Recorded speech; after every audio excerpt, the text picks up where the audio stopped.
பார்க்குறாங்க. இப்ப இந்த குருவின் பார்வை 4ஆம் இடத்துல இருந்தார். குரு இவ்வளவு நாள் வந்து உங்களுக்கு 4ஆம் இடம் சுகஸ்தானத்தை கெடுத்தார். உடல் நிலையை கெடுத்தார். உடல்ல வந்து அதாவது உடல் சோர்வை கொடுத்து படுக்க வைத்தார். நெறைய பேத்துக்கு ஆஸ்பத்திரி செலவு குடுத்தாரு. அதே மாரி இவங்களுக்கு உடல் ரீதியான பிரச்சனை கும்பராசிக்காரங்களுக்கு குடுத்தாங்க. அதாவது சோர்வு நிலையை அதிகம் குடுத்துருக்காங்க அப்படின்னு எனக்கு தெரிஞ்ச நண்பர்களே நெறைய சொல்லியிருக்காங்க அந்த மாரி. ஆ இப்ப உங்களோட ராசி பலன் பார்க்கும்போது, குரு பகவான் வந்து கும்ப ராசிக்கு 5ஆம் இடத்துக்கு போயிட்டாருங்க. 5ஆம் இடம்ங்கிறது இந்த ராசிக்கு வந்து பார்க்கும்போது 5ஆம் இடத்தோட நிலைப்பாட்ட பார்க்கும்போது, அதாவது பூர்வ புண்ணியம்.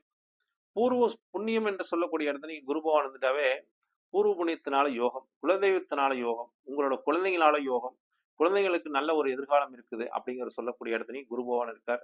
அதனால நன்மையே நடக்குங்க. அதனால நீங்க வந்து கவலைப்பட வேண்டாங்க.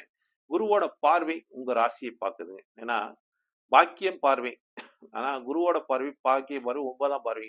இந்த 9ஆம் பார்வையாக உங்க ராசியை குரு பகவான் பார்ப்பது மிகப்பெரிய ஒரு பலத்தையும், உடல் நலத்தையும் உங்களுக்கு கொடுக்கக்கூடிய ஒரு காலகட்டமா அந்த காலகட்டம் இருக்குதுங்க. அதே மாரி குரு பகவானோட பார்வை அடுத்த பார்வை 5ஆம் பார்வையா இருக்குது பார்த்தீங்கன்னு வச்சுக்கங்க. உங்களோட பாக்கியத்த பார்க்குறாரு. உங்களோட பாக்கியஸ்தானம் எது? அதாவது கும் அதாவது கன்னி 8ஆம் இடங்க. துலாம் வந்து 9ஆம் இடங்க.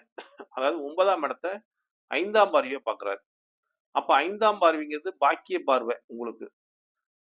கும்பராசிக்கு பாக்கிய பார்வையாக பார்க்கக்கூடியது அடுத்தது லாபஸ்தானத்தையும் பார்க்குறாரு. கும்பராசிக்கு லாபஸ்தானத்தையும் பார்க்குறாரு. 3 பார்வைங்க. குருவோட பார்வை 5, 7, 9ங்க. 5ஆம் பார்வையாக உங்களோட பாக்கியத்தையும், 9ஆம் இடத்தையும், 7ஆம் பார்வையாக உங்களோட லாபத்தையும், 9ஆம் பார்வையாக உங்களோட ராசியும், ஜென்ம ராசியை பார்ப்பது சிறப்புங்க. அப்ப குருவோட பார்வை இந்த காலகட்டம் உங்களுக்கு வந்து நன்மையே அளிக்கும். நல்லதே நடக்கும்.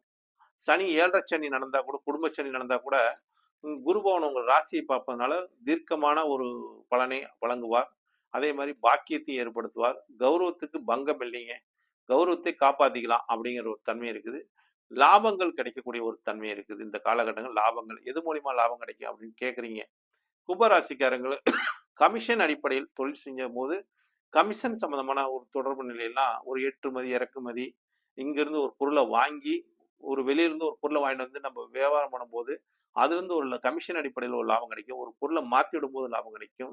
ஏன்னா குரு பகவான் வந்து 5ஆம் இடங்கிறது பரிவர்த்தனை இடத்துல இருக்காரு. பரிவர்த்தனை மூலியமா யோகத்தை கொடுக்கும் கும்பராசிக்காரங்களுக்கு. அதாவது ஒரு காற்று கும்பமே ஒரு காற்று ராசிங்க.